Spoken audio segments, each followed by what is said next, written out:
Hello, everyone. Welcome to the LTG show. My name is Sean Wilburn, I'm Tony Hannity's.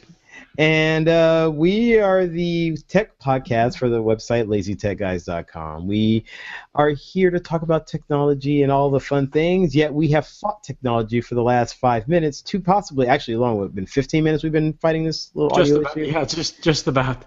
So if there's anyone watching out there, Bruce, and you happen to have any comments about our audio levels, please just let us know in the Q&A. The Q&A is open. Matter of fact, if you are watching this or listening to this live on the Google Hangouts, which we like to do these at 11 o'clock on Tuesday nights, 11 o'clock Pacific Standard Time. Yep. Yes. Feel free to join us. Throw us any answers. Our Q&A is always open. We're always interested in any questions. What? They added a new feature that the audience can applause us. They can give us an applause. Nope, not kidding. There's a little button on their end that they can hit, and we get little claps for a good job, well done. Do we hear that somewhere, or where I guess we do. I don't know if it's live throughout the whole thing or not, because that would be really annoying. Are you begging for applause right now? Well, no, I'm just saying it's there. If there's anyone out there who's had any comments about our audio levels, please let us know. We want to make sure we get it right. I don't want to be too loud. I'm afraid right now in my ear I'm too loud and Tony's too soft.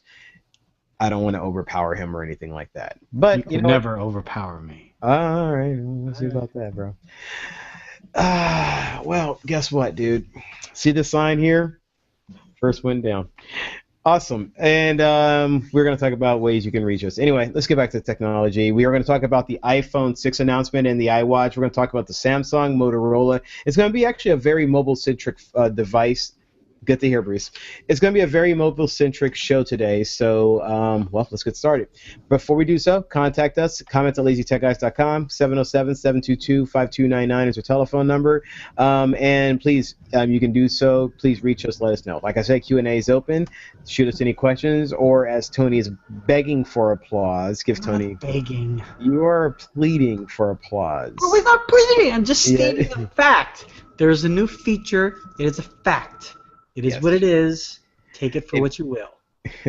Anyway, so we got a lot to talk about. Let's actually get down and dirty, and let's get straight into the only non-mobile topic that we actually have tonight.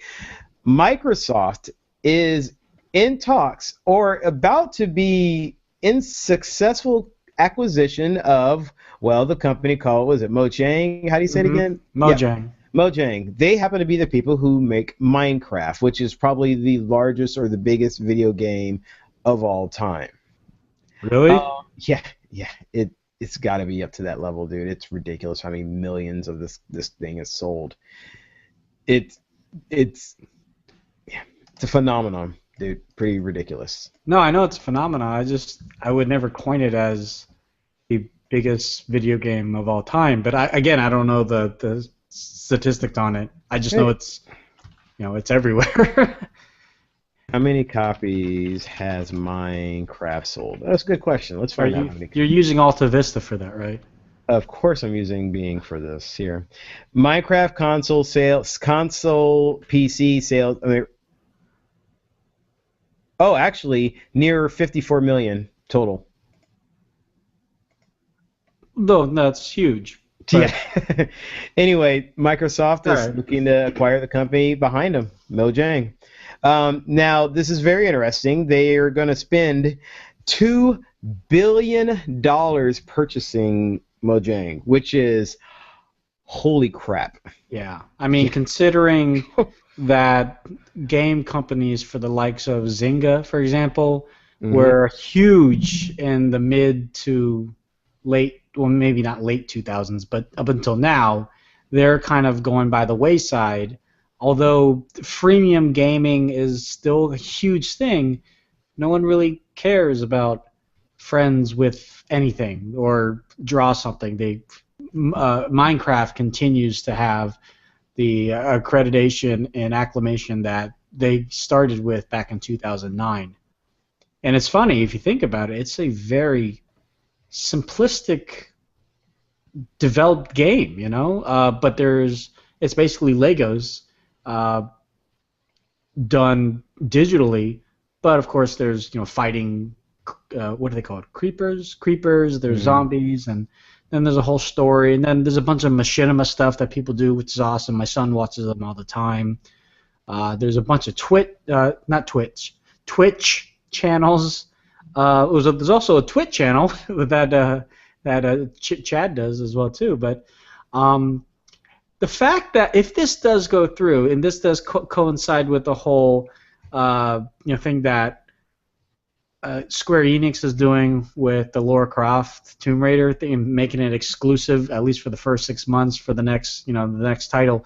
Do you think that if Microsoft does end up being the owner of Mojang, then they'll say, okay, well, we'll stop developing for other platforms, or are they going to take this universal software mentality that they're doing with their other Microsoft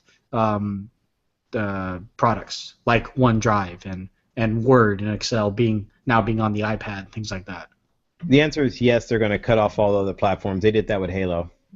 Halo was Mac. Yeah.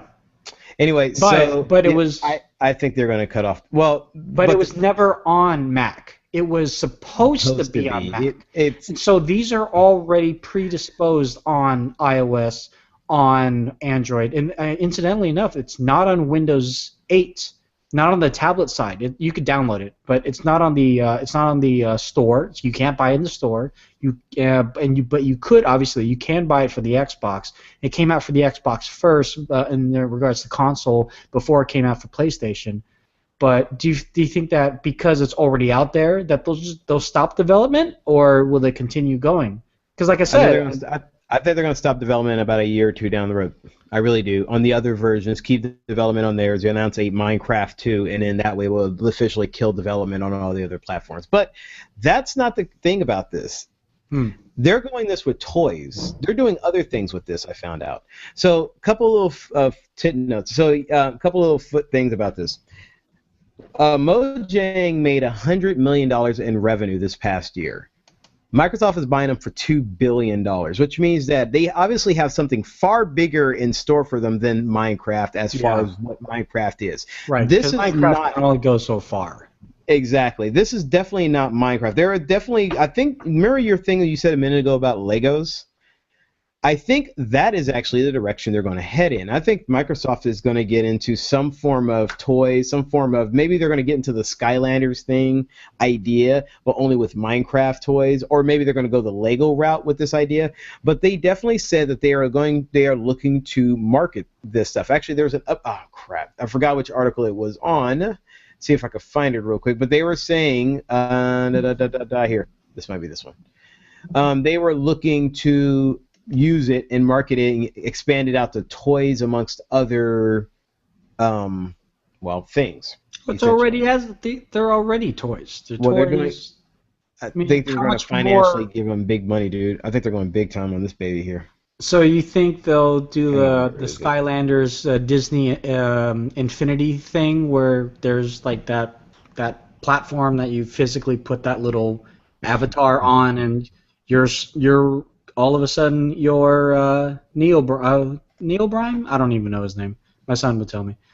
Hero Brine. That's it. Hero Brine. You're Hero Brine, or you're this other guy from. I mean, do you really? I mean, how much money is that making Disney with Disney Infinity? How much? I mean, I guess the toys. I mean, if you go to VJ's house, it's filling up their TV area. But I don't know. I just see it's a little short-sighted.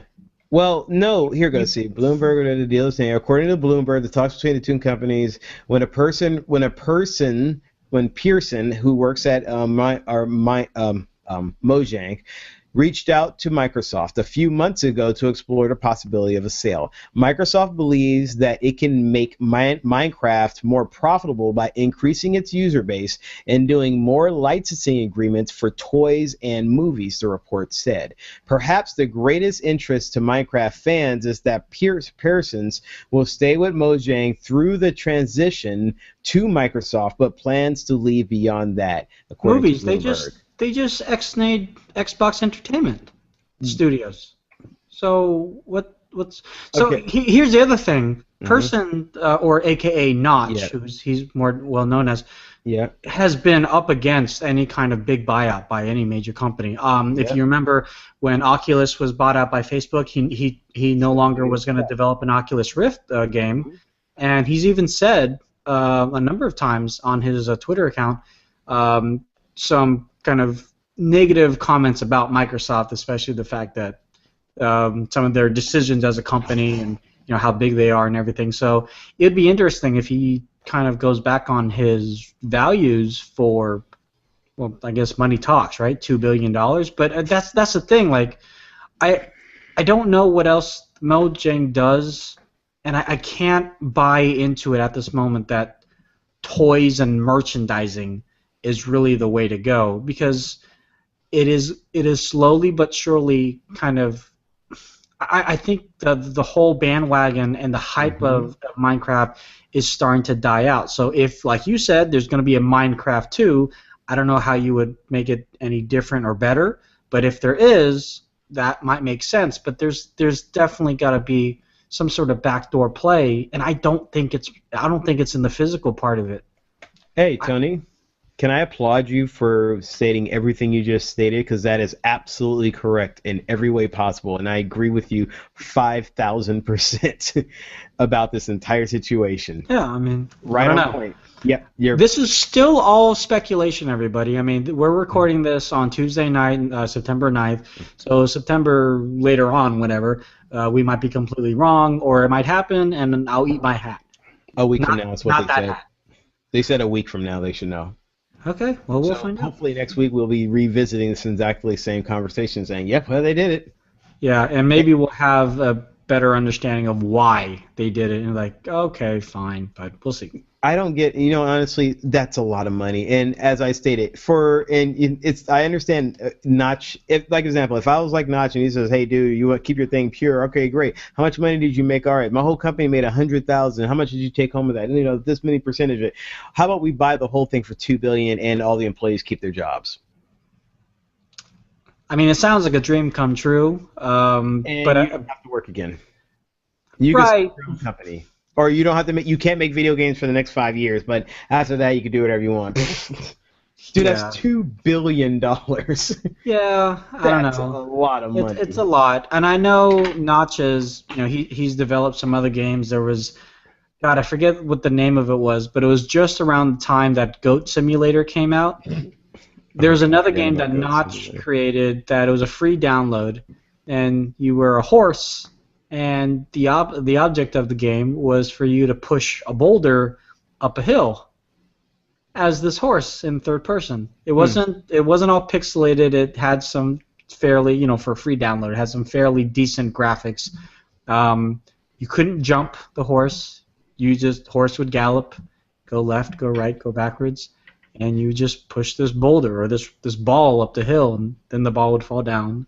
You could push the ball. I don't know. It was just a pet project of his, but it just we there's at this moment in time, there's nothing in the public eye of Mojang, and it's also interesting. You mentioned last week the chief bird of Rovio Mm-hmm. has left as well too, and that's another big company that has really invested in these multiple titles of this one IP, and they're huge in the merchandising game, so much so that they do have other games, even board games. They have the toys. They have actual like little. I don't want to call them die-cast cars, but they're like little cars and stuff like that.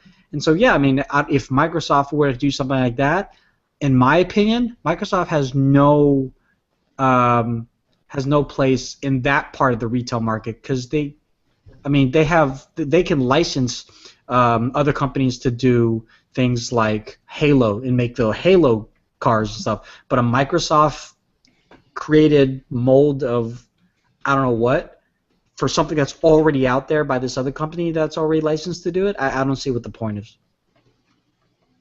Yeah. All right. All All right. right, now we're gonna start. Now let's get to work. Now, from this point on, we're actually gonna go pretty mobile heavy. So if you happen to love mobiles, then stick around. If you don't love mobiles, you're gonna love mobiles by the end of this. So stick around. If you're not fond of mobiles, then guess what? Come hang out with us because we're just cool cats, and it makes mobiles very interesting. So how about you stick around, call your friends, and have them stick around, and everybody hang out with us. All right? How? Everybody, just go ahead and do that right now. Hide your kids. Hide. Well, no, wait, don't hide them. Don't hide them. Bring them on. This Bring is them a out. family safe, like Bring them family, out. like anyway. From this point on, though, since we're going to talk about mobile, Tony's going to go ahead and take it on. So, my friend, let's go ahead and get started. Here we go. Alrighty then. So last week in Berlin, Germany, there were a slew of different press conferences. Obviously, one of the big names there was Samsung, and they announced not one, not two, but three brand new devices. What? Yeah, I know, crazy. So the first one is the Galaxy Note 4. We already knew that this was coming out, and due to leaks, as usual, we kind of knew a lot of the specifications, but I'll just kind of run out the main kind of things here. It's a 5.7-inch display, and if I'm not mistaken, that's not that much bigger than the existing Galaxy Note 3. But the big upheaval on this one, it is a quad HD Super AMOLED display, which has a resolution of 2560 by 1440. So I have a Surface Pro 3, which is also close to 2K resolution. And that's it's a 12-inch screen. To have it on a 5.7-inch screen looks beautiful. Now I haven't personally seen it in person. But from what people have said, also comparing it to the LG G3, which was one of the first to have a quad-core display, at least here in the United States, it looks great. Additionally, the cameras have been upgraded. The rear-facing camera, 16 megapixels with Smart OIS, brand new to Samsung. OIS has, again, been fixated with the likes of LG. They had it on the G2 and then now the G3. So the fact that they're adding that to the Samsung line is great. And if you don't know what OIS is, it's image, or actually it's optical image stabilization. So if you're taking video, and you may not notice this, but you have little stutters in your hand when you're taking video, and when you post that to Instagram, everybody can see your stutter. So with OIS, it's supposed to kind of smooth that out. Little stutter. It's supposed to smooth that out. In addition, it's just going to have a much better picture when you just take a standard photo. Standard shot. Is that a physical thing or is that a software thing? I believe it's software, but I could be wrong. What was it called again? Optical image stabilization. Okay, thank you. I mean, it's optical, not digital, so maybe it is physical. But if you want to go check that up for me, that'd be cool. All right, not a problem. The front-facing camera has also been upgraded. It's a 3.7 megapixel camera. Now, the additional thing too, it has wide selfie, and what they did at the press event, at least what they did in Berlin, was the people that were presenting took a selfie of them with their back turned to the audience, so everyone in the audience would also be in the selfie. I think they call it a groupie or something like that. Anyways, it had a wide array, so not only would you see like the main focus, the people, but you'd also see the background, which, I mean, aside from seeing yourself and your ugly mug, the whole point of selfies, except maybe in the bathroom, is to show off the background. So the fact that they made it wider is great. And if I'm not mistaken, again, I think HTC also did something like that as well too. And I know Microsoft with their latest selfie phone, I think that's one of the code names for it. They have a wide angle too. So this is kind of going in line with that. Other additions to this, it has NFC, Bluetooth LE 4.1. It's got an IR blaster, so you can use the Watch On app. And believe me, I do use my IR blaster on my Galaxy Note 3. Internally, it's got 32 megabytes of internal storage, but you can upgrade that with an additional micro SD, supported up to 64 gigs, which is surprising, and 3 gigabytes of RAM. So that's all kind of fun and dandy. And they also showed off a few new things with the S Pen. The S Pen has also been updated, which is great for those of you who do use the S Pen, or if you're looking for a stylus. I think the last time I pulled out the S Pen on my Note 3 was probably when I reviewed it. I love my Note 3, but I don't use the S Pen. I just don't. But that's just a personal thing, you know. It's not for everybody. Um, Mhm. Alongside with this, I don't know if we mentioned last week, Samsung is one of the first Android manufacturer OEMs to not only carry the Google Maps, but also you can download the Nokia Here Maps, which is Nokia's competition to Google. So if you want to see which one is better, which one is gooder, this would be one of the phones that would allow you to do that. So yeah, that was cool. And we don't have any pricing. We don't really know any availability on it. But if I could, snag a guess, if I'm not mistaken, the Galaxy Note 3 started off at $299 on a 2-year contract here in the United States when it first came out. So I would say it's probably going to be just about that. And it does fall in line with the price of another large phone that we're going to be talking about later on.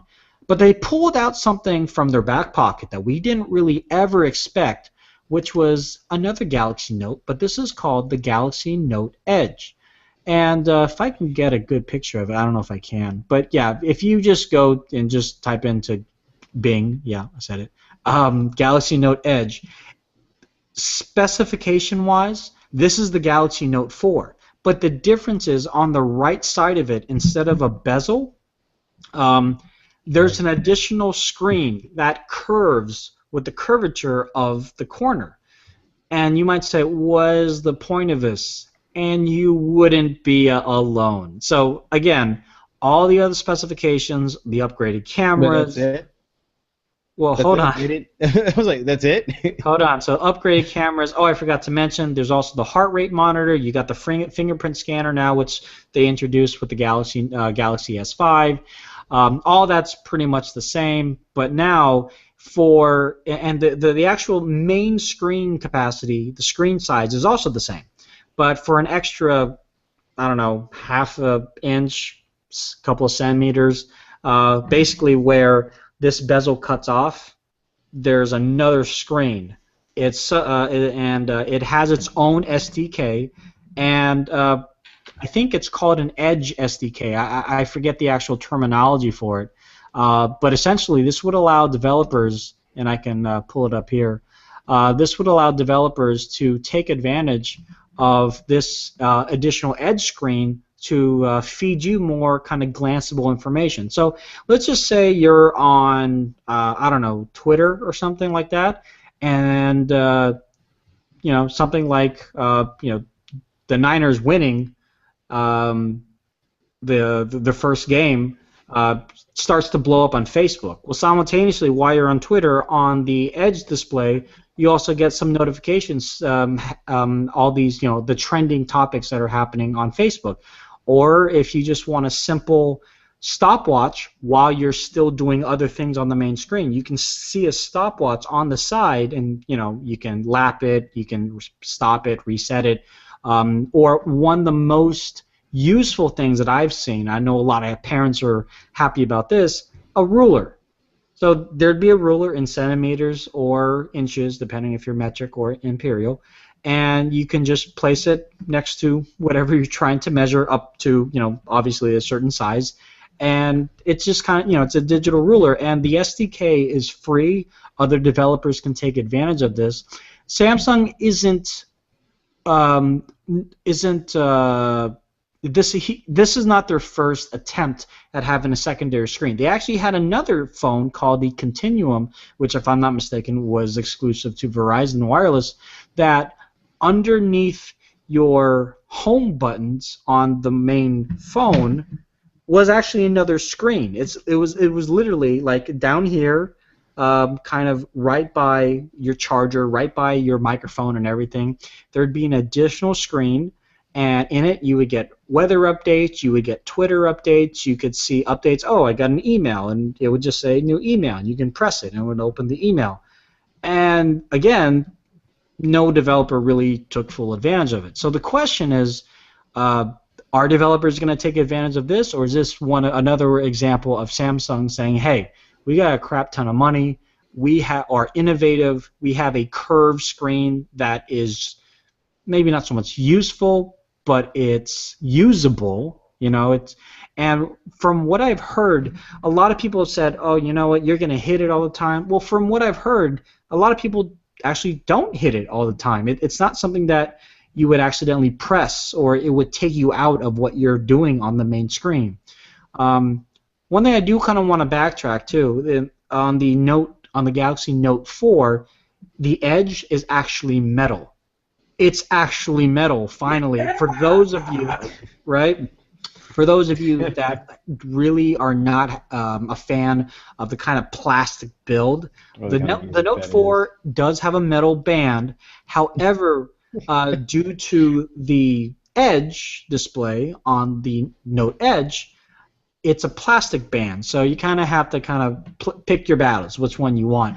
Obviously, both of these phones come in a number of colors. I'm not going to name them off because it's going to piss Sean off because it's not just black, white, and green. They have names. Hey, Apple did it too.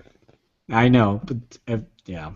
But in any event, these will be available probably sometime in October, and the rollout is going to be gradual. And let us know, like, if this is something that you've been waiting for. Like, again, I've been using the Note 3 for a better part of the year, and kind of just seeing what the Note 4 is going to bring. But I don't know. I might still go for the Galaxy G. Sorry, not Galaxy, but the LG G3. I don't know. I gotta really hold these in my hand. So that was cool. So, real fast, can I throw something in? Yes. Optic image stabilization is a physical thing that happens around the lens of the camera. It's been being used in cameras made since the 90s, the mid 90s. So like Sony, Stigma, and Pentax. They've also used them in telescopes and other things. So Okay. and the reason why I kind of brought that up is when we talk about the iPhone 6, that's one of the features that they added in the iPhone 6. I was like, oh, that's funny. And I remember the picture was something physical. So I was like, I just want to make sure we're consistently thinking the same technology. Okay. Yeah. Okay, cool. All right, cool.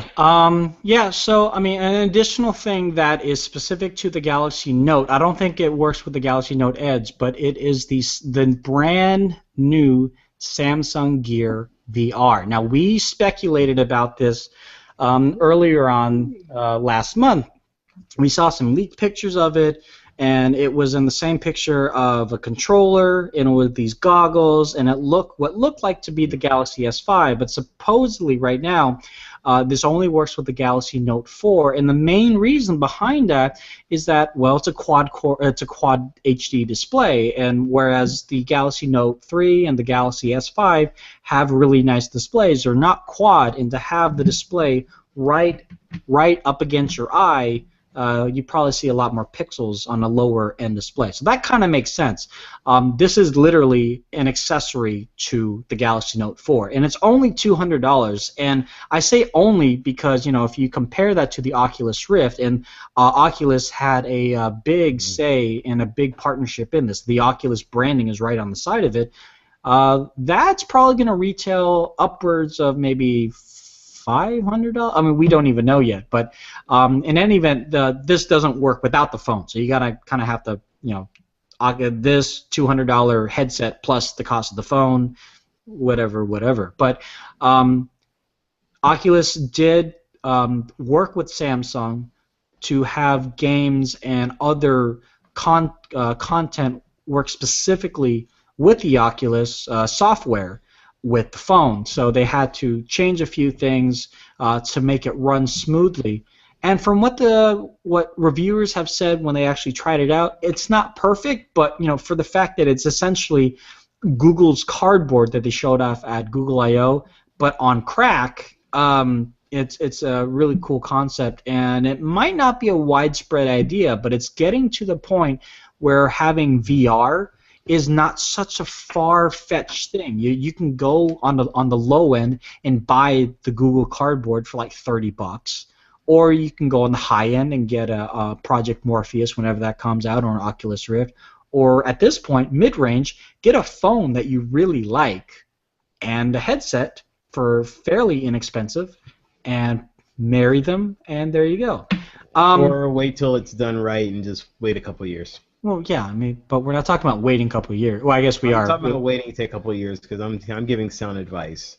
this is cool ideas, and this is a great stepping stones into what VR could be. But considering what Oculus and Morpheus are looking to do, to what these things are, what this thing is, what I'm able to see what it can do, there's still another level of where we can go. So Yeah. for a lot of I people, agree. just take your time, relax on it. No rush to VR. But when it comes and it could be as good as it can be, yeah, it's gonna be fantastic. What they didn't point out was how good the battery life is. One reviewer did say the phone was very, very hot, obviously after being used for hours of testing, and other people were doing some hands-on review. Hmm. They also, oh my, Google Now just turned on. That's weird. Also, they didn't. There's a little control panel on the side of the headset as well too. So it's weird because your character in the headset, you can look around, you can look up and down, but when you want to interact, it seems like one way that you can interact is a cursor in the middle of there's like a crosshairs or something, and you use the crosshair, but to move the crosshair, you have to use this little touchpad on the side of your headset, which is weird because that kind of takes you out of the virtual reality experience when you actually have to touch the device that's giving you the virtual reality experience. So, like you said, this is a stepping stone.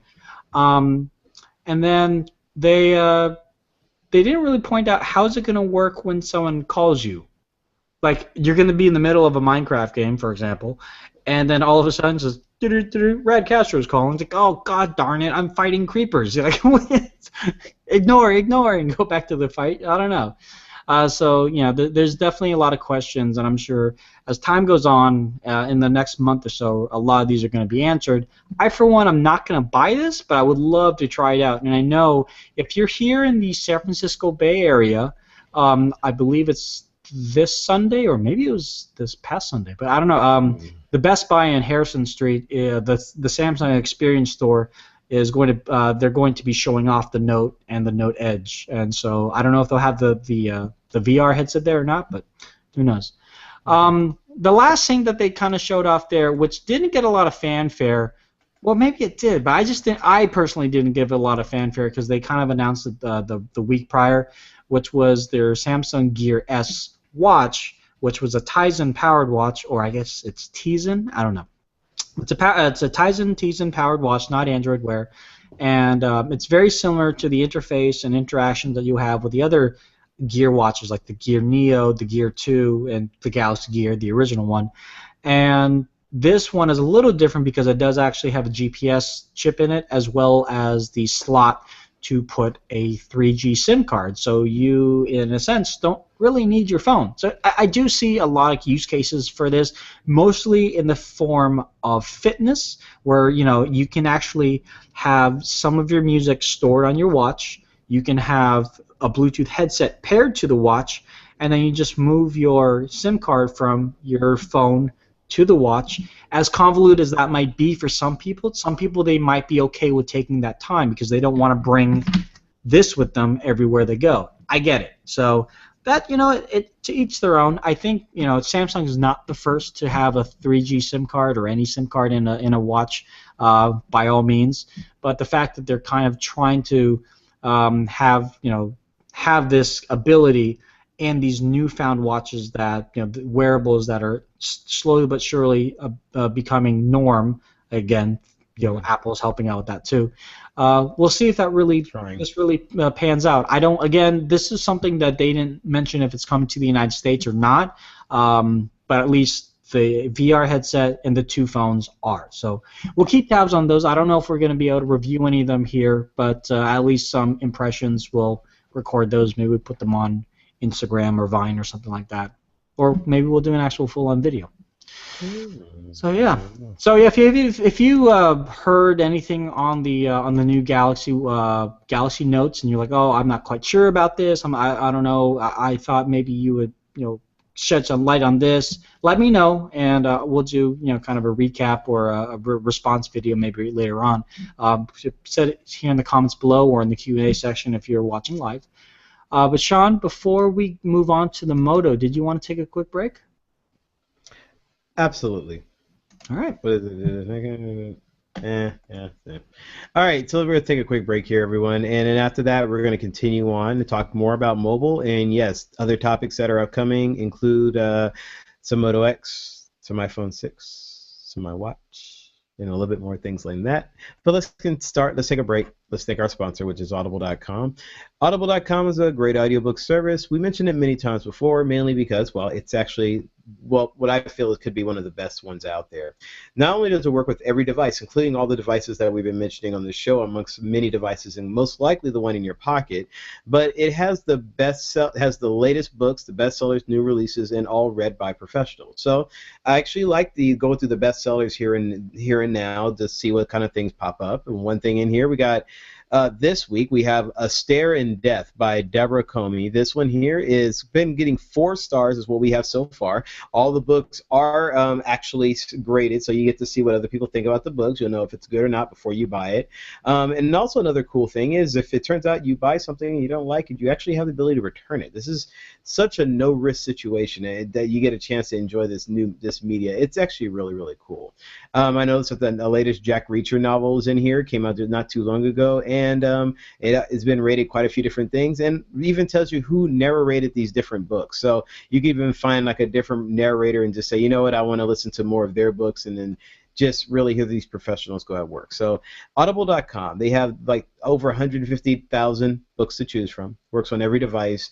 And we have a URL here, the one that's on the screen, that actually allows you to, well, check it out for free for at least a month. When you're a member for a month, you get to save money on new books as well as get a free book every month. So the first month is free. After you stay after a month, then you'll get charged a monthly fee. But you get a free book every month, which will pretty much pay for itself. You get discounts on other books, so at the same time, you get to save money in the long run, and you get to enjoy all these books in these great ways. So audibletrial.com/lazy. That's the URL we want you to use to sign up, audibletrial.com/lazy. We know there's millions of URLs out there, but no, don't use any of them. audibletrial.com/lazy is the one you want to use. Sign up, check it out. Hope you like it. If you do like it, then stay a member and enjoy it. If you don't like it, then go ahead and cancel. You still get to keep the book for trying out, and it's, well, still a lot of fun. So audibletrial.com/lazy. Go ahead and check it out. All right. All right. Before we move on, I do want to answer a question that was in the Q&A set by Franklin's Crib. I hope your crib's pretty cool, Franklin. All right. What is a better tablet, the Google Nexus 7 2013, the Samsung Galaxy Tab S 8.4, or the iPad Mini 2? Those are very good questions, Franklin. Grand Theft Auto 5. What? Franklin's a character from Grand Theft Auto 5. Okay. I just know that. Sorry. All right. It took me. I know that's where he's. Franklin is also a tortoise. He's also my son. So I don't know. But in case for this one, he's definitely Grand Theft Auto. All right, fine. A video game character is talking to us. That's awesome. So, what do you say, man? Which one's the best? All right. So first off, ecosystem: iOS or Android. There you go. iOS, I would wait, and only because if the rumors are true, supposedly we're going to be seeing some new iPads later on this year before the holiday season. And thus, if you still want the iPad Mini 2, that price might go down. I said that last year, and it didn't go down, so I'm only saying might go down. Yeah, I know. So hopefully I didn't make any people go out there expecting the price to be lower on the first iPad Mini when the iPad Mini 2 was launched. He's not a stockbroker for anybody.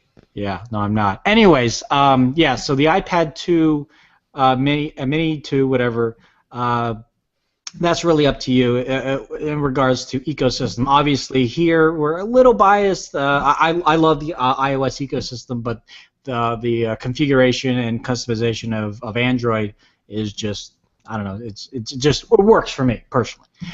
So between the Nexus 7 and the Samsung Galaxy Tab S 8.4, again, we're in the rumor mill. There's supposedly, a Nexus, HTC Nexus coming out called Valentis, I think, something like that. Valaris, something along those lines. And it's also an 8-inch Nexus tablet, so if you want to wait for that. And again, if you don't wait, I do know that the Nexus excuse me, the Nexus 7 constantly is always on sale. So instead of paying $229.99, a lot of places like Best Buy and Staples will sell it at $199.99, the old school price of the first Google Nexus. Sorry. But then it's also, do you want pure Android? Because if you want pure Android, that hasn't been muffed up by another OEM's overlay like TouchWiz or the LG UI or even HTC's UI, for example. As awesome as they may be for some people, if you just want pure Android, you want to get dedicated updates from Google, guaranteed updates from Google as well too. You'd want to stick with Nexus. But the nice thing about the Galaxy Tabs are, first off, the screen. Oh my God, the screen is gorgeous. Again, the screen's very similar to my Surface Pro 3. You should check that out as well too, if you're interested. But it's Quad HD display, Super AMOLED, so it's very saturated colors, but it looks really nice, especially if you're looking at landscape photos. It's fairly lightweight. One big up on that, you can expand the memory. You cannot do that on an Nexus. So if you're like me and you tend to fill up the memory of the actual tablet, maybe of just a bunch of apps, so you have no more memory to store any photos or pictures or whatever, or music, then having an additional memory card can be handy. And then, whatever your price point is, because I know the Tab S is maybe not crazy pricey, but it's up there. But we are actually getting a Galaxy Tab S 8.4 in about 24 hours from now. Or maybe 12 hours from now. Yes, we are. Oh, well, not good to know. I know you are. Me are. I don't know about we are. But me are. You are getting one of those. Yeah, so... Hey, so can I throw one little quick thing in this? Yeah, go ahead. Franklin's Crib, if you're doing any kind of music production, movie, video production, or anything like that, you're kind of forced to go iPad. Yeah, that's true. Just by you can't help it. You have to. Yeah. If you're just looking for something to use around the house, then yeah, all the stuff that Tony said pretty much factors in. But if you're saying, oh, I want to use it for mainly around the house, but possibly for DJing, then you pretty much go iPad. That's your choice. So there you go. There's your answer. There you go. All right. So now, dude. Motorola. What did they roll out today? Oh, right. Well, this was Thursday. Actually, here's the funny thing. Okay, so every tech outlet out there was like, all right, Motorola, big event Thursday. And I think every sub-blogger and every Moto fan, Android fanboy, didn't forget about it. We were scrambling all over the internet, interwebs, chat rooms, communities trying to figure out, where is this event? Is this going to be live streamed? Twit didn't live stream it. I mean, they excused because they had a bunch of other things to do. But I went to everything except Justin TV. Haha, little joke. Too soon? I don't know. And nobody was streaming it. And then finally, Motorola said, okay, we're going to have a discussion about these devices tomorrow. I was like, but you're having the press conference today.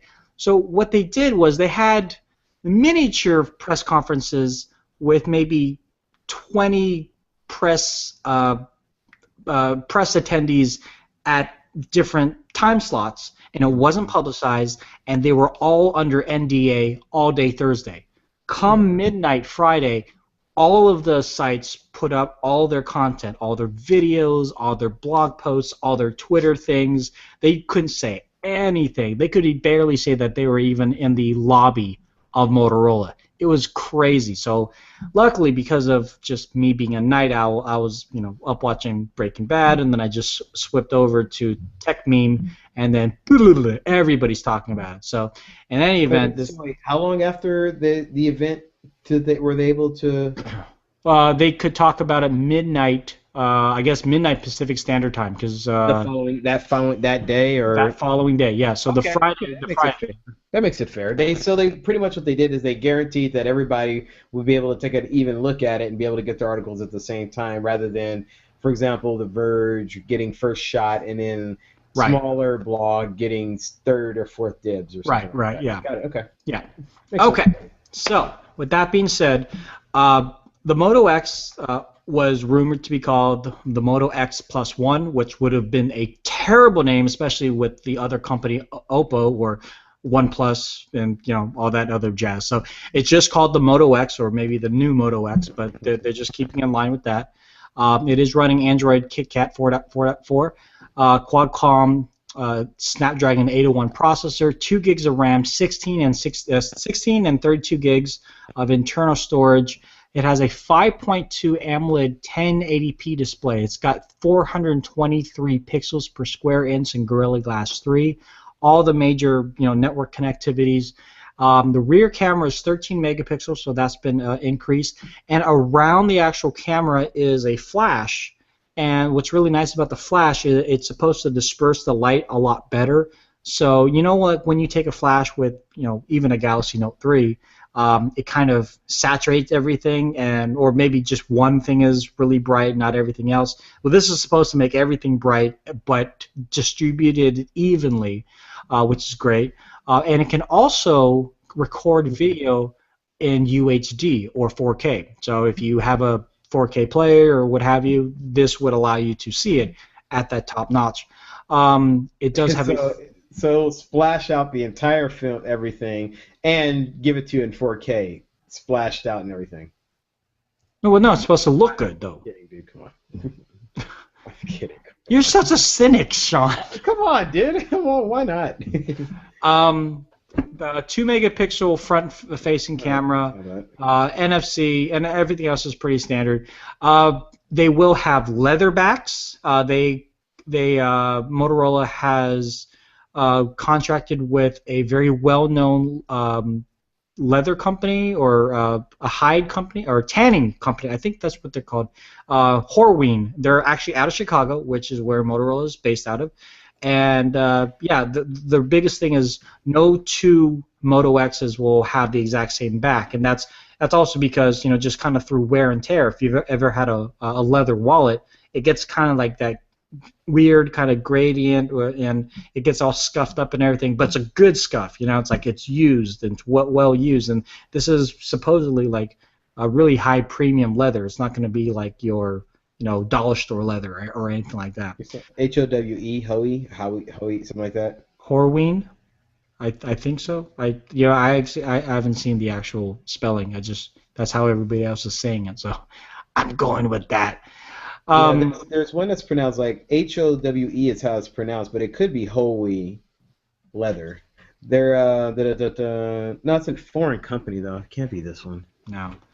So that one, if I'm not mistaken, on a 2-year contract, it's going to be $100, and like for AT&T, Verizon, and if you just want to buy it outright, it's only going to be $400. And again, for a non-contracted phone for these specifications, that's not bad. A lot of people were really happy with the upgrade in quality of the screen, the increase of the size of the screen. It's not too big. And one big thing, because a lot of Moto X fans said the first Moto X camera was lacking. The question is, over time, is this going to have the same issue, or is it going to be any better? So that's something that we're going to find out as the actual units will go on sale. Moto Maker is still live, like you can still customize it to a certain degree. It's just not made in the United States anymore. They cut those factories, as you know, but it's going to be made in Mexico, and then for those of you that are in Europe, Moto Maker will be available to the likes of the UK and France, if I'm not mistaken. So that's cool. If you want even a lower end phone for those emerging markets, or if you're on prepaid, because at least here in the United States, the only way that you can get this phone is through prepaid. The Moto G 2014 edition was also announced. Now this has been promised, as both of these devices have been promised, to get the upgrade to Android L. This is also running Android KitKat 4.4.4. It's got a 400 Snapdragon 400 processor by Qualcomm, 1 gig of RAM, 8 gigabytes of internal storage, and 16 gigabytes. It has a 5-inch 720p display, so that's also increased in size as well too. And then all the other kind of standard connections. There's no NFC on this one either. But I don't think they mentioned a price on this one too. But for everybody that's had the Moto G, they were really, really happy with it. So the fact that they're continuing in this, I think it's great. So this is just going to be an upgraded version. It's just going to, feel a lot better, run a lot smoother, and the question again just kind of hints at, how's the camera, how's the overall experience going to be through time. So we'll see how that goes. But I think one big thing that everybody was kind of waiting for many, many, many moons was the official announcement of the Moto 360. So the Moto 360 is only $249. Now, Sean, I know you liked the LG G Watch R, or as I call it, the Gwatcher. This is obviously a little bit more high end to that. The price point also puts that as well too. It comes with a standard leather band, but for $50 more, you can get a metal band, which is probably the way that I would go. Yeah. Sorry, man, we're getting pretty metal band, dude. Okay. Yes, it has the flat tire, if you want to coin it as such.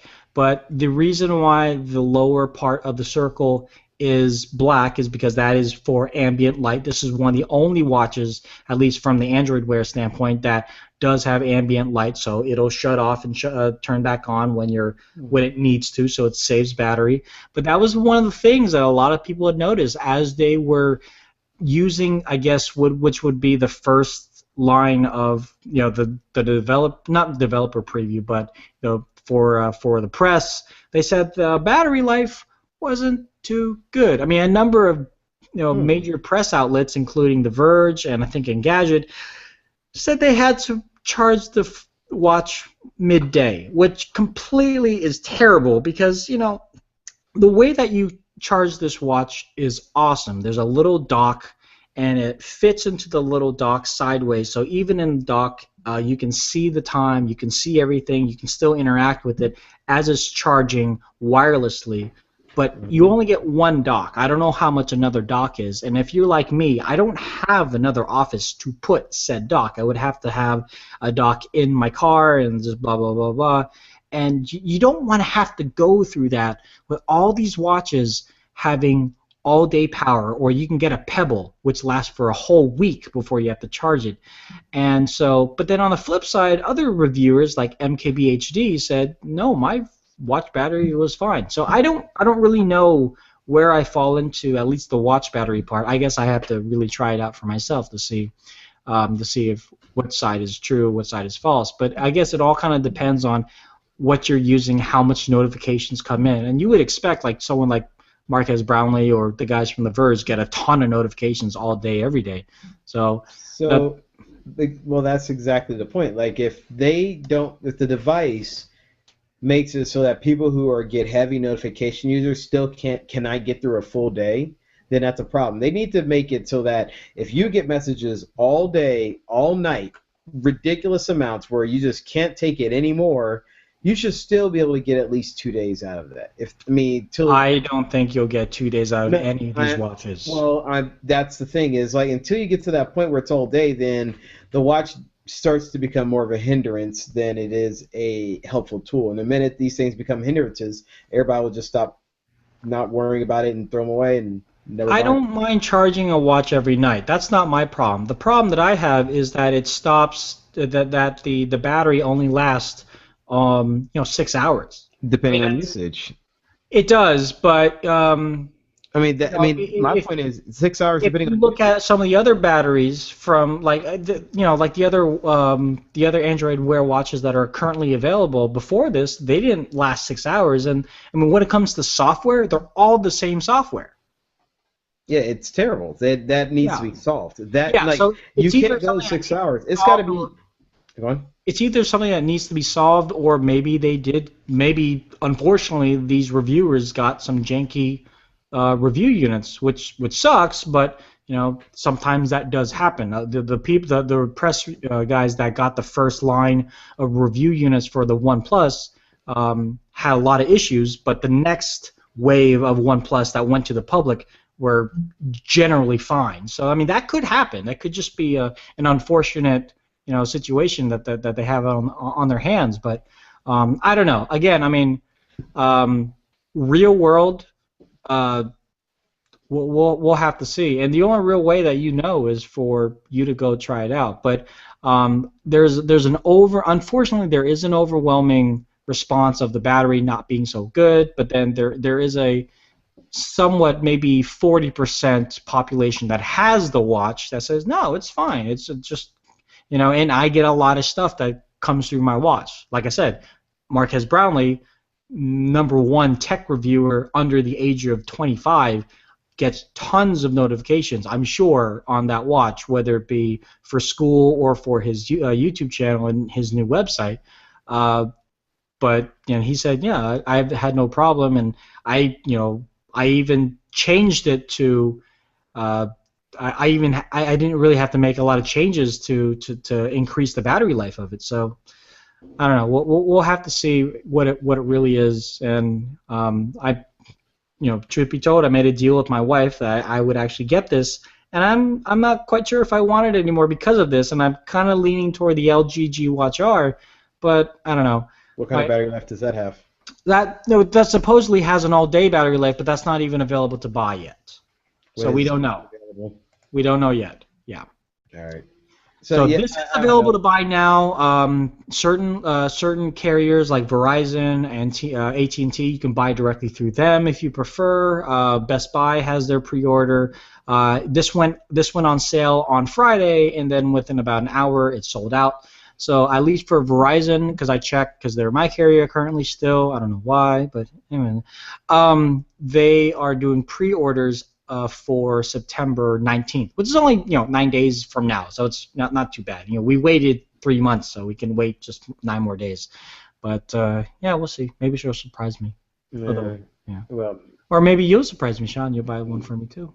My birthday's in April. You can give me an early birthday gift. Not at all. All right. So by the way, the leathers, Horween, Horween Leathers. Okay. They are an OEM company, a leather company. They work with many different companies, including shoe companies, basketballs, footballs. They make a lot of leather stuff for many different people. So that's who's making the leathers for that other Moto device. Cool. Yeah. So you know. All right. All right. So I guess we're to the big one, right? All right, we are about 15 minutes in, and for all of you that have been waiting to talk about the big iPhone, we're not going to talk about it. Good night. There we are. No, there we okay. Are. Oh, okay, fine. No, all right. They're staying on. Don't y'all leave. We're going to talk about, what was it, 4 point, how many inch and 5 point what inch? Okay, so there are 2 new iPhones that were announced today. There's the iPhone 6 and then the iPhone 6 Plus. And I got to say, I kind of like the name iPhone 6 Plus instead of just calling it the iPhone 6S. I don't know, it just sounds cooler. The iPhone 6 is a 4.7-inch display. It has a resolution of 1334 by 750, which equates to about 326 ppi, and the iPhone 6 Plus has 1920 by 1080, which has a 401 pixels per square inch. If I'm not mistaken, this is the first iPhone with a true 1080p HD display. For those of us on Android and Windows Phone, it's kind of like, huh? But to you Apple fanboys out there, it's like, yay! So that's cool. Good for you. Good for everybody. So many options. This is called a double face palm, everybody. Why? Oh, you want a double face palm?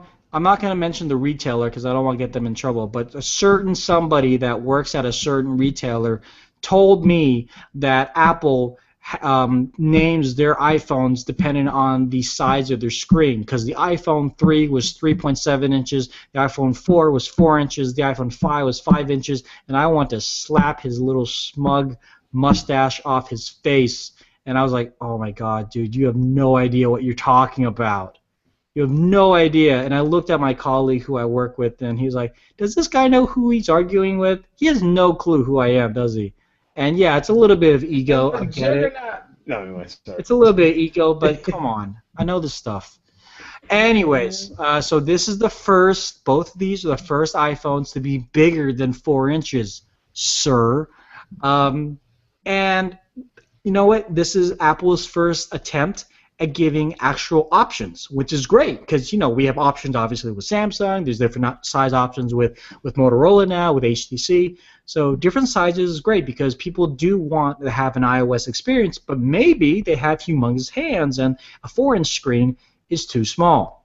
On the flip side, though, I was talking to some other iOS users that actually do know what they're talking about, so they knew they were on the same page with me, and they actually said, you know what, I'm not really a big fan of these larger screens, and it's an interesting kind of paradigm because us in the Android world, we're either looking forward to bigger is better, or at least making the bigger phones better than they already are.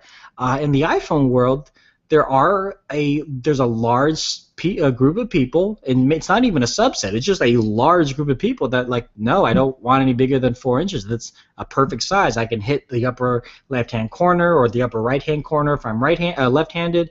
And this is, even the iPhone 6, of all these upgrades that have come out, I'm just not interested in having a bigger screen. With that being said, maybe some of the other specifications would sway you. Now, these are running the new 64-bit A8 processor. It's the second generation of the M8 micro-core processor, which is the motion processor, like the accelerometer. So it has a barometer, so it can tell whether you're running, whether you're walking. It can tell how many flights of stairs that you're walking up. This all correlates into their health kit. Or I guess they just call it health now. When it comes to the camera has also been upgraded, but not in the megapixel. The megapixel is still 8 megapixels on the back, but it does have this brand new technology, and it's not OIS. There's another technology that is very similar to the sensors that are in a Canon Mark D, and it's supposed to, again, make the pictures look amazing. But OAS is available, but only in the iPhone 6 Plus. So that is another thing that might make people who don't want a bigger phone but want a much better camera have to bite their tongue and say, fine, let me get the 5.5-inch screen because I need the better camera. They've increased the amount of frames per second. You can do slow-mo pictures and slow-mo videos all the way up to 240 frames per second. The front-facing cameras are also pretty much the same, 1.2 megapixels on both Bluetooth 4.0 LE. They also have the standard sensors, accelerometer, compass, gyroscope, and everything is pretty standard. The battery's been increased, and there's only 3 options on both ends. You have a 16 gigabyte option, a 64 gigabyte option, and a 128 gigabyte option. On the iPhone 6, that correlates to $199, $299, or $399 on contract. And then on the 6 Plus, it's $299, $399, or $499 on contract. So what was the big, wow, I'm surprised that they did it with these two phones? NFC. A lot of people have been talking about NFC going to the iPhone for so many years. People said that they wanted it. Some people said that they didn't want it. And in lieu of the issue that they had last week, people were maybe kind of a little skeptical about it. But the way that they introduced NFC into these two phones was actually really, really well done. Now, this is called Apple Pay.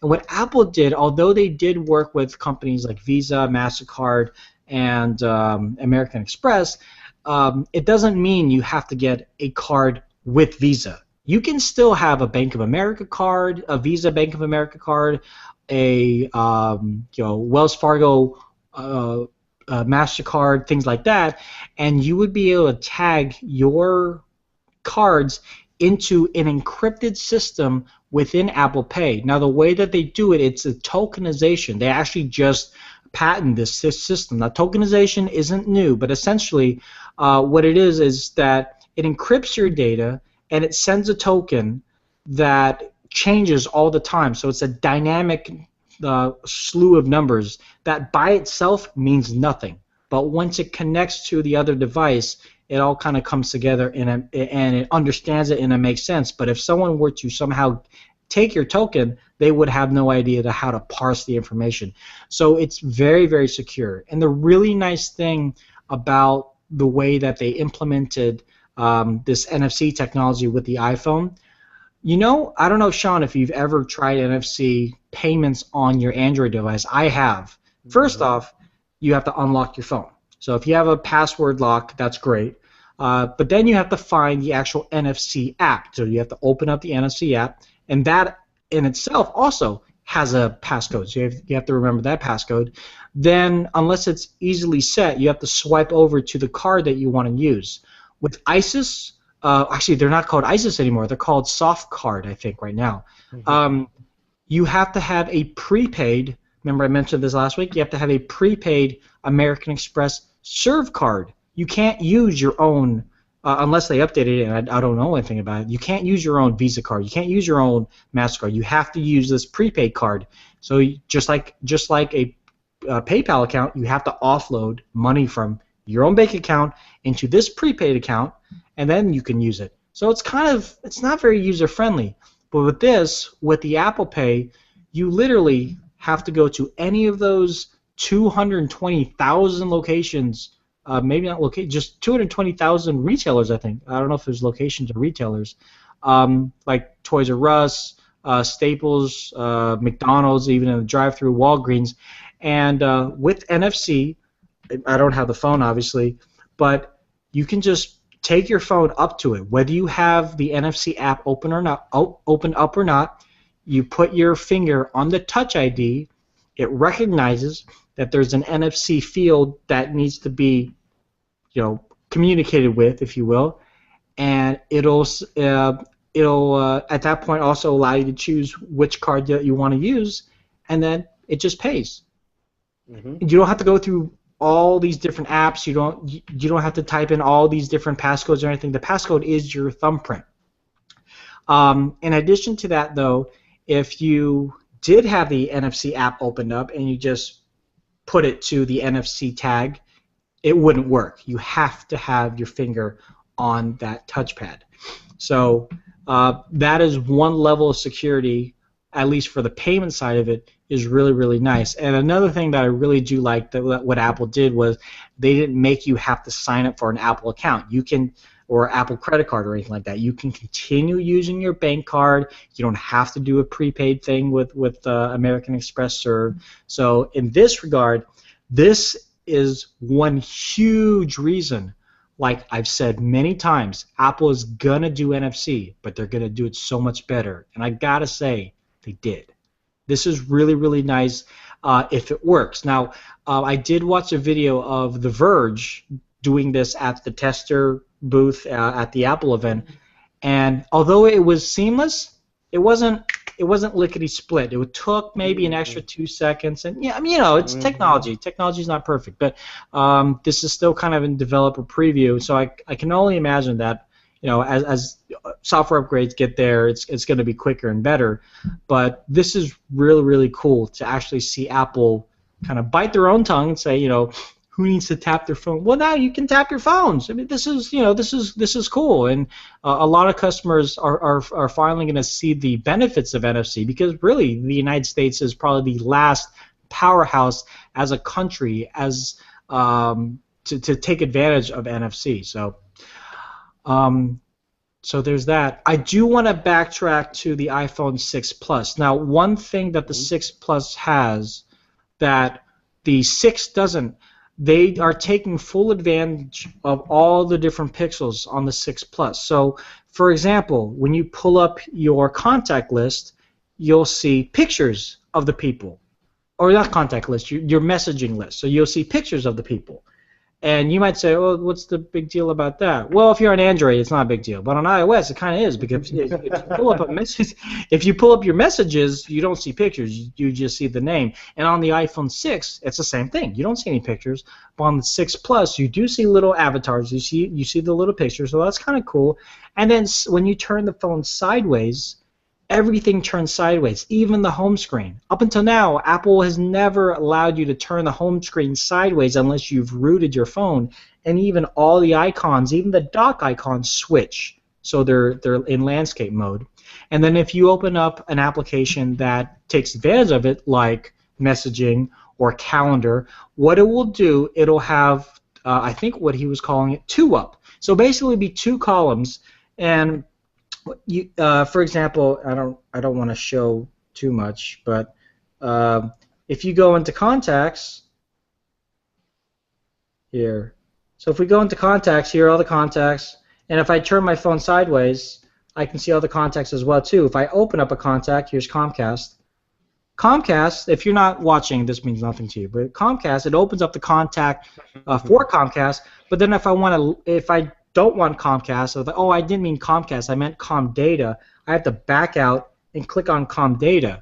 But with this new setup that they have on the iOS 8 with the iPhone 6 Plus, it'll have a separate column which doesn't remove you from your contact list. You'll still be able to use your full contact list, and you'll have a much larger screen to take advantage of when you use the keyboard. So all of that is in the iPhone 6 Plus. So I think that's really, really cool. Again, that's something that may or may not be available on Android depending on what skin of Android that you have. But again, to iOS users, that's going to be huge, and again, might be another reason for people to bite the bullet and get the bigger iPhone. So that's all well and good. All those things are cool. They didn't talk anything about the iPhone, or rather the iHome or HomeKit, which was what they mentioned at WWDC, which was the integration of the cloud with home electronics. The Internet of Things. I didn't touch on that at all. I gotta say, I mentioned him before, and he's an amazing reviewer, and I have so much mad respect for him. But Marques Brownlee, and amongst a number of other reviewers, got it completely wrong when it came to the screen of the iPhones. They're not sapphire. So I don't know what that panel of sapphire was all about. Maybe whoever supplied it to him, that was a hoax, and or I just don't know. I feel really bad for him because I'm sure he's getting a lot of flack. I kind of gave him a little flack on Twitter, but the fact is the screen on on the new iPhones aren't sapphire. So what is sapphire? The new Apple Watch. So the Apple Watch does have has a single crystal sapphire screen. So in that regard, it's fairly scratch resistant.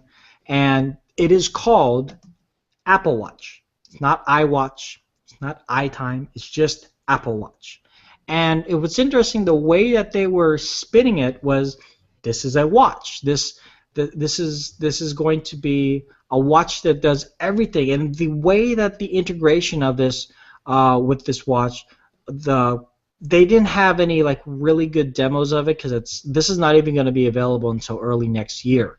But it's a completely new schematic of how you get into your application. So there's a whole screen called Glances, where you get little pop-up notifications, and it looks like a big kind of circular with all these little dots and everything. It looks like a Chinese checkers board. Yeah, it looks like that. There's this new digital crown. So I don't have my watch on, but a regular watch has a little dialer on the side, which allows you to change the time, lets you stop and start the stopwatch. Well, this this Apple Watch also has that as well too, but it's a digital one. So depending on certain applications, you can zoom in and zoom out. It allows you to do other kind of things with it as well too. The screen is touch. It uses a new technology called Taptic, not haptic. Taptic, so it actually measures the pressure that you push on the screen. So if you tap it lightly, it'll do certain things. If you tap it hard, it'll do other things. And from what I saw, it's just a very cool UI design, and it's very different than what we've seen on iOS. But one of the cool things that they did was that it's gonna go to my grave. This Apple Watch will be compatible not only with the iPhone 6 and 6 Plus, but also with the iPhone 5S, the 5C, and the 5. So unlike Samsung, when they announced the first smartwatch with their Galaxy Note 3, It only worked with the Galaxy Note 3 until later on. God. But Apple saying, you know what? Essentially they're saying, not everybody is going to upgrade to these new iPhones. It's kind of a culture change for them. And additionally, because of that, we don't want to, restrain the market. We want to open that up, especially at this high price point. This starts at $349 for the base smartwatch. There's the smartwatch. There's the smartwatch. The Apple Watch. There's the Apple Watch Sport, which has kind of a sporty band to it, and you can change the bands. And then there's the Apple Watch Edition, which is 18 karat gold. And they haven't mentioned, I know, they haven't mentioned the price points of those either. They also didn't mention battery life. They didn't really go into because the watch has to connect to the phone over Bluetooth. So they didn't mention if it was standalone. There's no GPS, as far as we can tell. There's no GPS chip in the actual watch or anything like that. But there were a number of demonstrations of fitness applications that you'd be able to do with the Apple Watch, including an application that would say, okay, hey, you're good because you're walking heck of miles, or it will say conversely, hey, get off the couch, you're not walking enough, get some exercise. So that's kind of cool. Another feature that they mentioned, that if you are getting directions through Apple Maps, the watch would vibrate or buzz a little bit, so I have to take a turn or whatever. So some of these things might sound trivial, but in real life, for me, if I'm driving and I got to look over to my navigation, which is kind of by my center console, I'm taking my eye off the road, which is understandable to a certain degree, but I'm taking it extremely off the road. If I got a little buzz on my wrist, which is 10 and 2, hopefully, then I can just slightly turn my wrist toward me, like, oh, okay, left at Green Street, and then just take that left. And by that logic, it should be, hopefully, a lot safer to get those kind of directions. So all these wearables, it's all kind of groundbreaking for all the developers. People are really trying to figure out how this is all going to pan out, how it's all going to work, how people are going to take full advantage of it. The watch also has other sensors. There's a heart rate monitor, just like all the other watches do. So people are on the fence about it. The high price point is putting it more on the fence for people, but I think also the Apple Pay works with the watch. The watch does have NFC, so the older models of the iPhones that don't have NFC, you can get Apple Pay through the watch and just kind of, I guess, scroll through what credit card you want to use after you use the fingerprint thing or whatever else that you need to use with the iPhone 5, and then bloop, just pay with your watch. So I don't know, that's cool. I'm excited to see in the wild west of smartwatches who's really going to be the winner. If it's going to be the mid-range, mid-range LG G Watch R, it's going to be the mid to high range of the Moto 360, or the extreme high range of Apple. Mind you, all these ecosystems are specific to the ecosystem. There hasn't been any kind of Android Wear SDK for iOS. And I personally think that they might do that because they've done that with Chromecast, but it says it in the name Android Wear, so maybe they will just stick with Android Wear. But I've been yammering on about this so much, Sean. I don't know if you had anything that you want to get in edgewise. I like round watches. Yeah. But just so you know, so what do you think of the thing on the side that actually allows you to do the zoom in and functionality? Like, it's a key part to using it to, like, for example, with the small screen that you have on your wrist, that you could have available on your wrist, they have that dial that allows you to go up through messages and things like that. And like, they really, really went on and big time on that. Did that seem like an okay feature? You're a big watch guy. It's on the right side, and the entire time they did the demos, they always did the demo with the watch in his hand, like it's sitting on a thing. Now, I have in practice know that whenever I have my watch in my hand, reaching down and grabbing something, this is the most difficult thing in the world. Just kind of squeeze to get something that's hitting the bone or hitting part of my arm. So they put a lot of big focus on that button, as well as the button below it being, I believe, the contacts button or answer button. Yeah, it's the home button. Home button. So yeah, it's just the home button. Yeah, so the navigation of it all, did all that seem pretty? I mean, it seemed to work. I'm not. I'm still want to see it in action more to get more of an opinion. But what was your initial take on it, being a big watch lover that you are? Yeah, I mean, I think I put Apple on a higher pedestal than they should have been because we've Should. been waiting Okay. for many years for Apple to come out with with some sort of smartwatch even before Samsung did. I think it was literally a year ago. We're like, aha, Apple, Samsung beat you to the punch with the crappy Hmm. smartwatch. Oh shoot, Um, and so now this came out, and I don't know what I was expecting, and I hadn't seen any of the leaked pictures of the Apple Watch.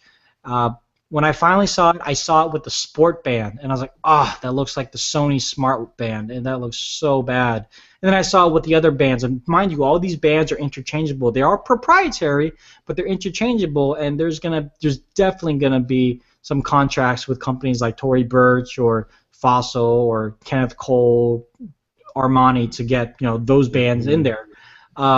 But the way the face looked, it was big, but again, for me personally, I like big faces. The digital crown, it was an interesting take on a throwback of actually having a crown there, whereas some of Mhm. the other watches don't. And I felt that they used it. They used the capability of it to the best of interacting with whatever that you're looking at, and that's I think is going to be a little bit of a bumpy road for some people because I don't, for example, you can zoom in on a map, but some people are just going to be used to zooming in with their fingers on the map, and that's not going to do anything. And then they're going to have to remember, oh, I have to use this thing. They get used to it. That's the thing. They're just going to have to get used to it. I don't know what else they could have done differently, but just like any of this software is not ready. I mean, that's why it's coming out in 2015. I can only imagine in 2015 they're going to say, oh, by the way, not only do we have this Apple Watch that you guys already knew about, did we mention it also works with Apple Home, and they bring out all these home things. Hmm. It's like, oh wow, I'm so glad that we waited because now this makes complete sense for me to get this Apple Watch versus some of the other Google Android Wear. Because between now and then, I can reassure you, and we didn't even talk about the Asus Zen watch that they announced last week either. There's going to be a slew of Android Wear watches, just like there's always a slew of Android. It's just how it is, and maybe Microsoft will make one.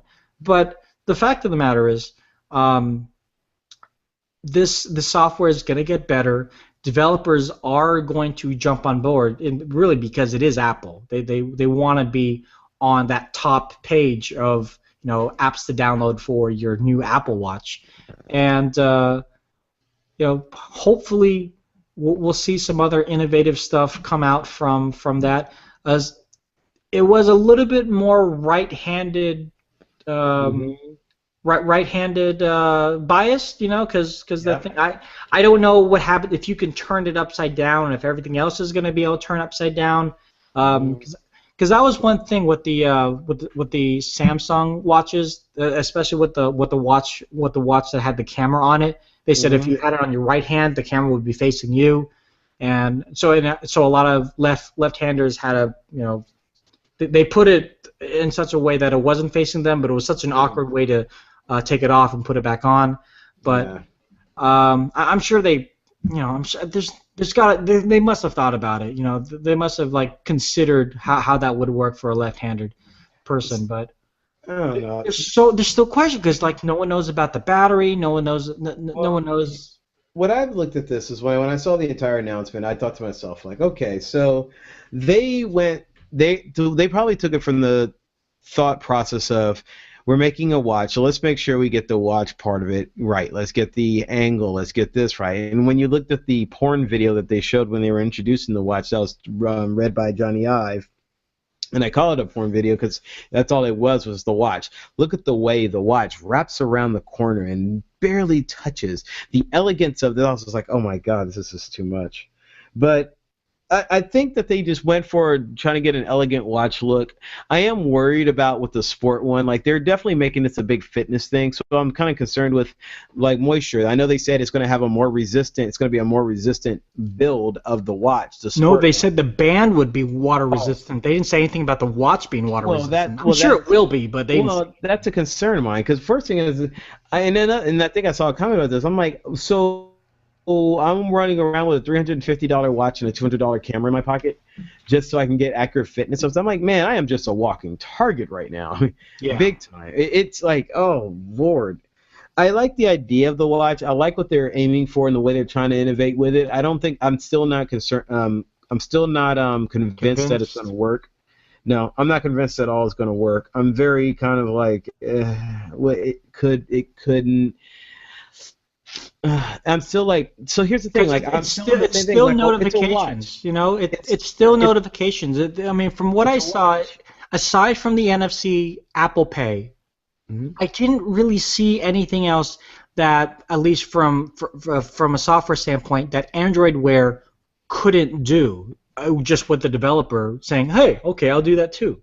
Well, so I'm just looking at it like it's just I just want to know. It's to me, it's until you start bringing things along to people's lives that really improve it. Like I like the way they were selling the watch. Was they were selling it with the big, heavy, use the health focus, get yourself better, use health, and all that's true. Like just getting exercise, being more active does make you a healthier person. Makes that you was secondary in the event, though. No, that was not even a focus. But the point is they brought that up, but they kept hitting a lot of the health thing, and that's the angle that they were using to sell the watch because they're saying, yes, you got this thing about the health, blah blah blah. It does this and this. You can check your steps, check your health. Then after they introduced the watch, then they took a whole segment just to talk about the health features of having the watch. It's important to them because they need something to try to say. Our stuff is better. As you mentioned, the Android Wear stuff is not that different from what you get out of what Apple has shown out of this, but they need to to make it unique. So they're really pushing that angle, that personalization angle, and that this is your way and all that stuff angle to try to sell this watch and make it this is the right thing for you. And I still keep looking at it thinking, I don't want to have that on my arm when I'm running. I just don't want to have that on my arm. It's like I don't want to have that stuff on me.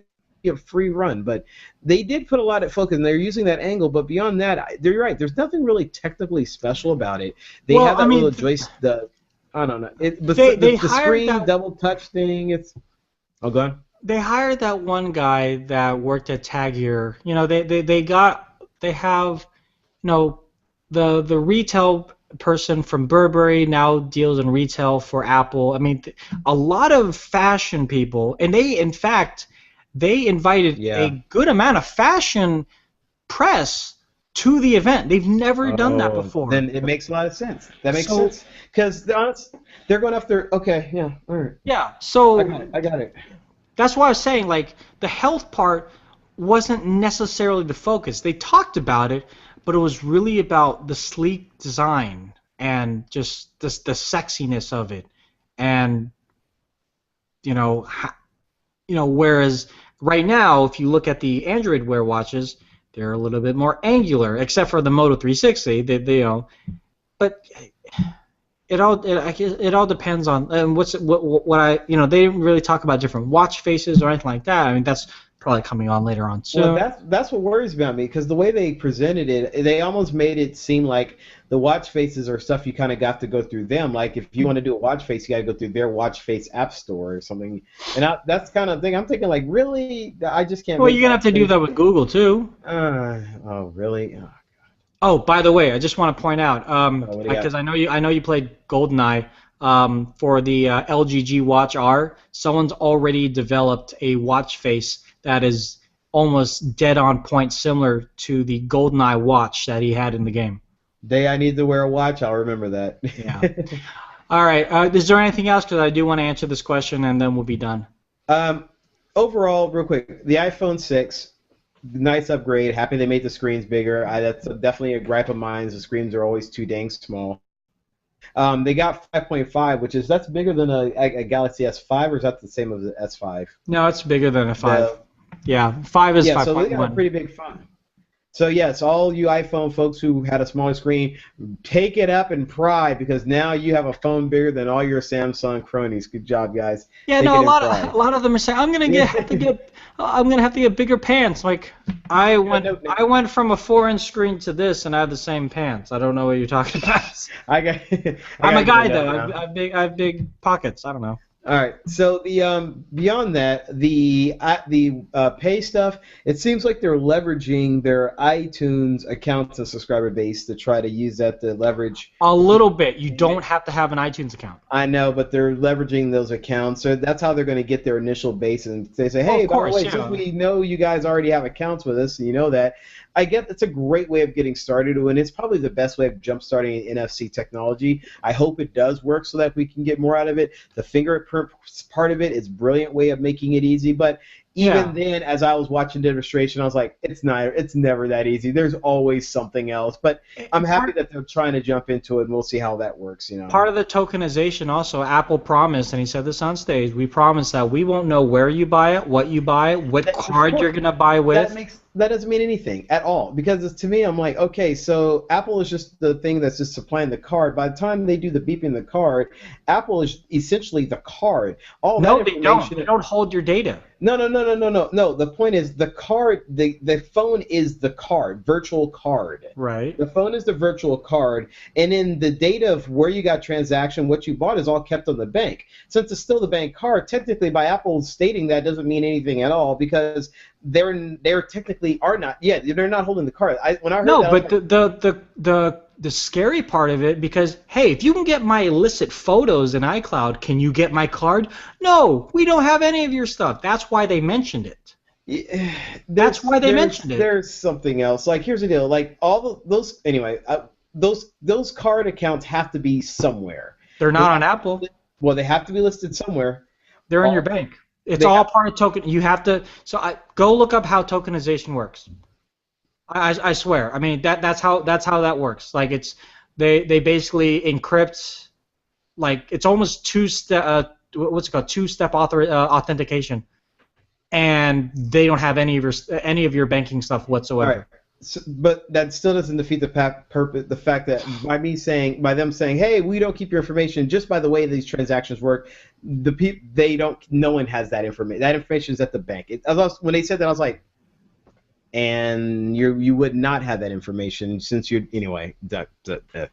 Well, no, but they are pointing out from a security standpoint, you cannot have someone hack into your account and get your credit card information from Apple Pay, because it is not ever going to be connected to your iCloud, your iStream, whatever Apple account that you have. That's the point. I want to look into. Yeah, I want to look into this. I mean, I'm just curious.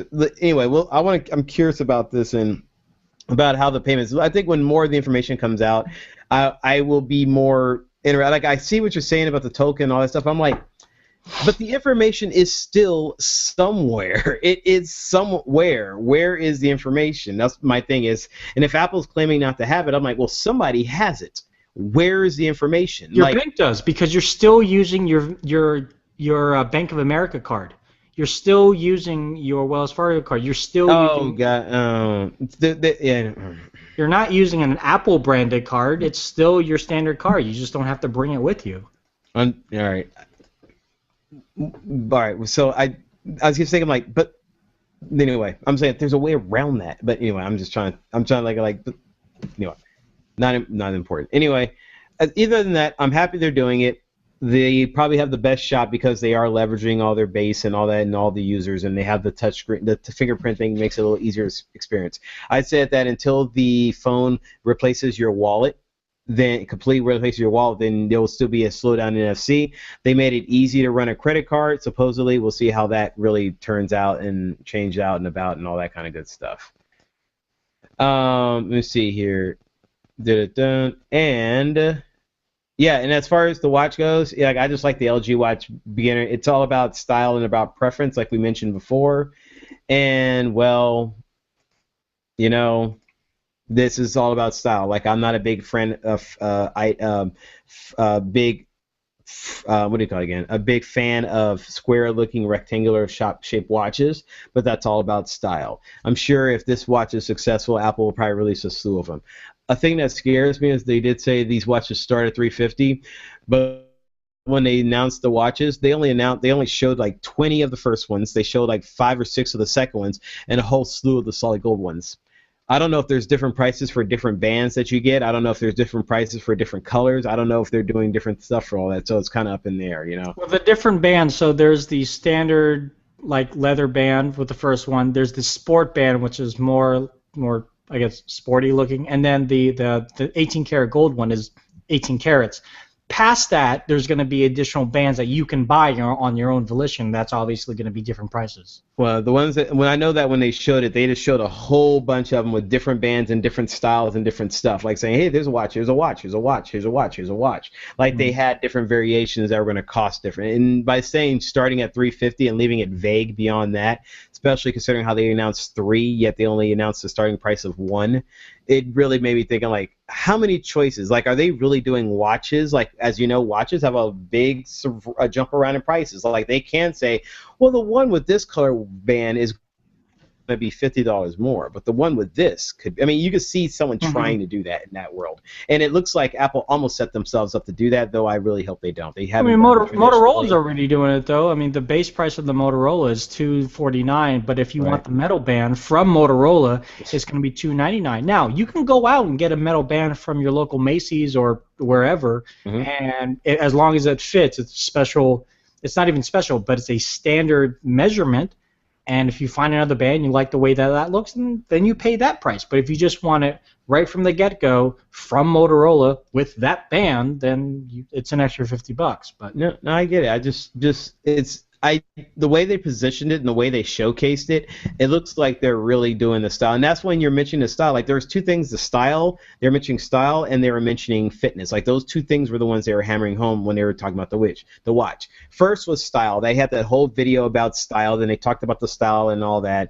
Then they showed a little functionality. Then when they thought it was over, then Cook came out and talked about fitness for a while. Then they finished up on the watch. Then they went on to something else. But I don't know.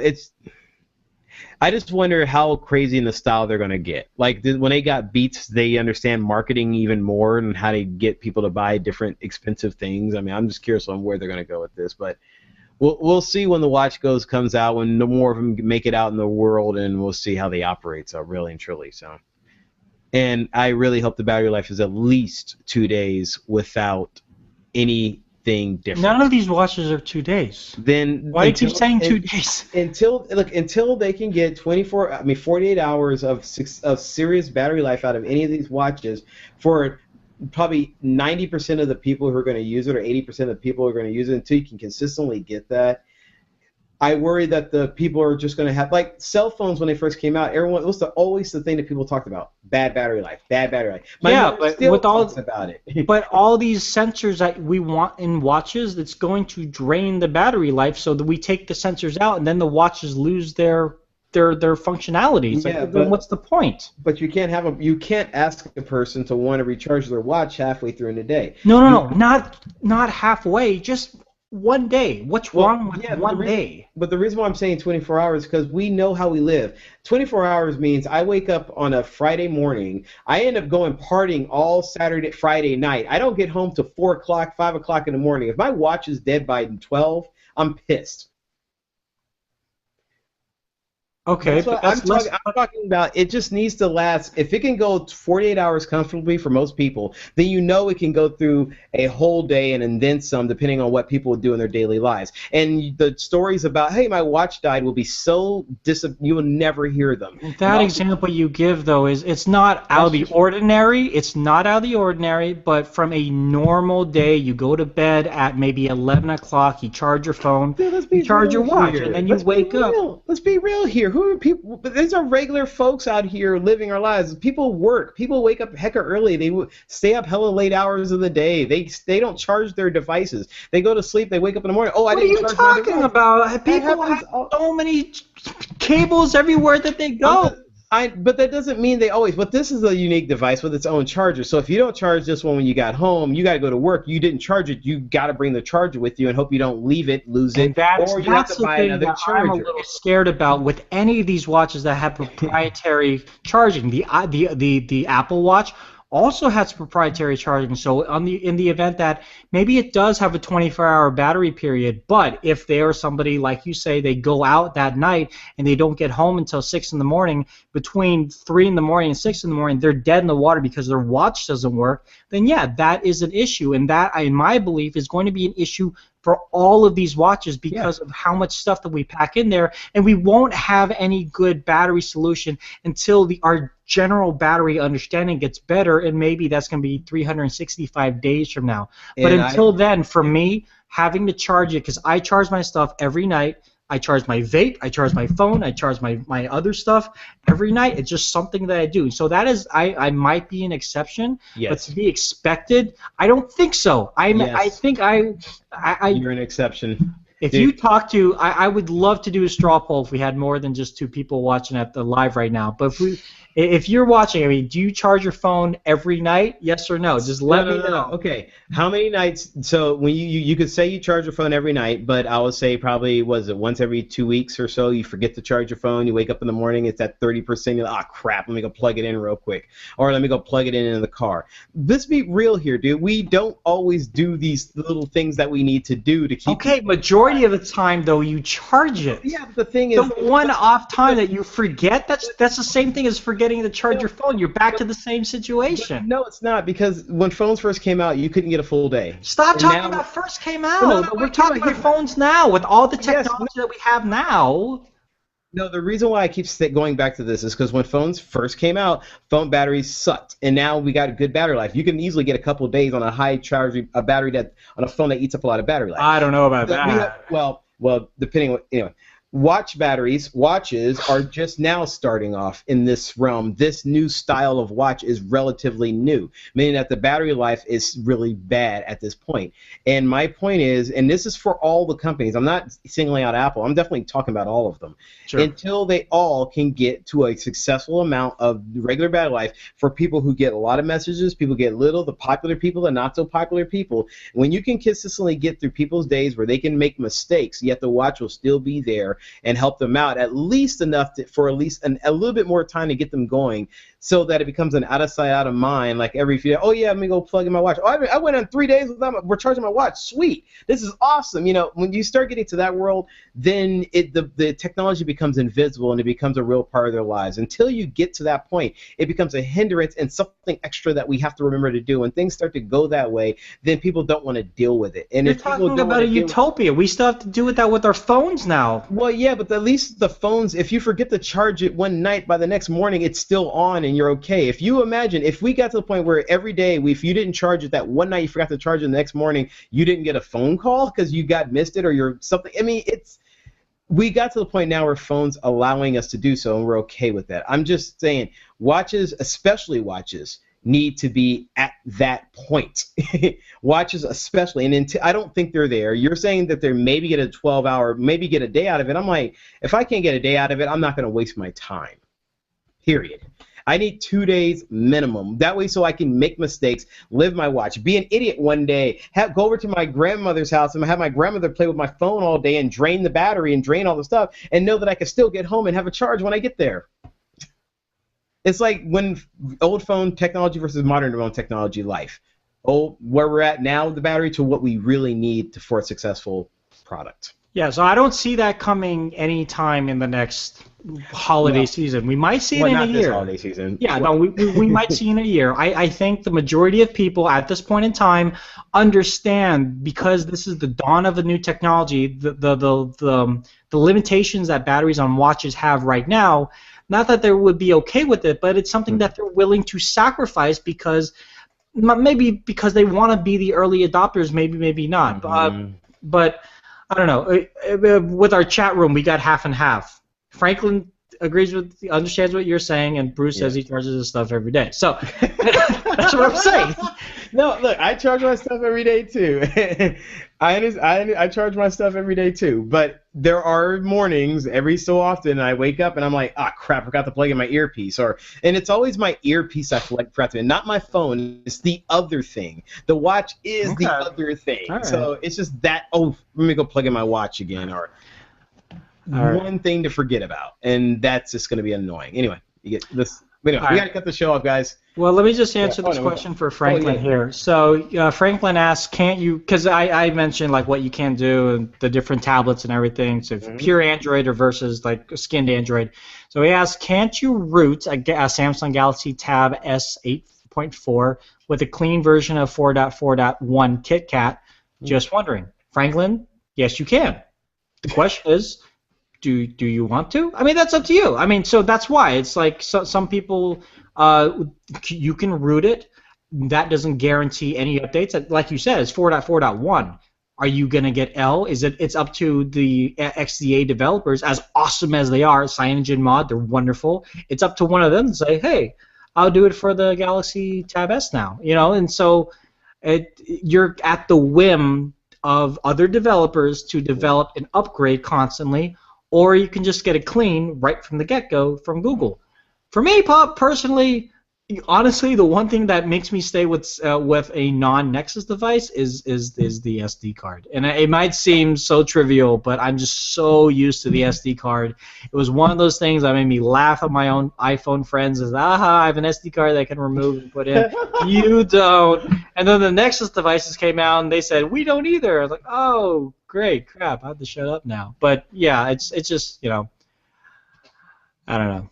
Rub it in their face, bro. That's just terrible, bro. No, but yeah. I actually did a little Bing search. Yes, I use Bing. And if you go to TechEgis, it's techegis.com. There's Sponsored by Bing.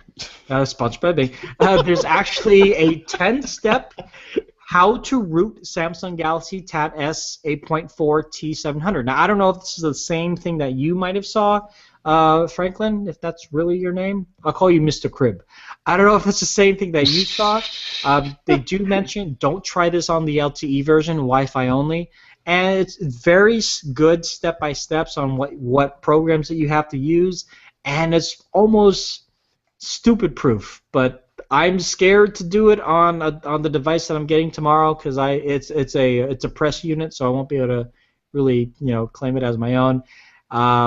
But, just be aware, first off, if you mess it up, then it's messed up. Second off, you do void warranty. Void. But, you know what, if you do it step by step and you've done it correctly, you can have a lot of fun with it. So, yeah, let us know if you do it or if not, so. Just so you know, Mr. Crib, as Tony now calls you, there is an actor, Sidney Poitier, did have that great movie called They Call Me Mr. Tibbs. So after you said that, the first thing that went through my mind was like, they called me Mr. Cribs. And I was like, you should take that. I'm seriously, you should take that. And yes, I agree with you 100%. Great specs and all that, but it is a watch. Anyway, guys, let's cut the show off. Thank you again for hanging out with us. Hopefully there'll be more technology talk that Tony and I can argue about. Even though we're not really disagreeing, we're still disagreeing. All right, so thank you for hanging out. Let me give you some contact information for us. You can reach us, comments at lazytechguys.com. That's where you can email us. You can also call us at area code 707-722-5299. Facebook, Twitter, and Google+. We are located on all those if you look at Lazy Tech Guys. And our YouTube channel is Lazy Tech TV. We would also like to thank our sponsor, Audible.com. Audibletrial.com/lazy is the only URL you are to use. I'm sorry, using that more often. To use to sign up and enjoy a free audiobook 30 days to check out the service. Audibletrial.com/lazy. All right, once again, thank you for hanging out with us to this long show. We knew this was going to happen. We knew in advance, didn't we? Oh, yeah, we already knew. Thank you again for hanging out with us. We'll be back next week with some more fun about tech and all that good stuff. We're out. Have a great day. Peace.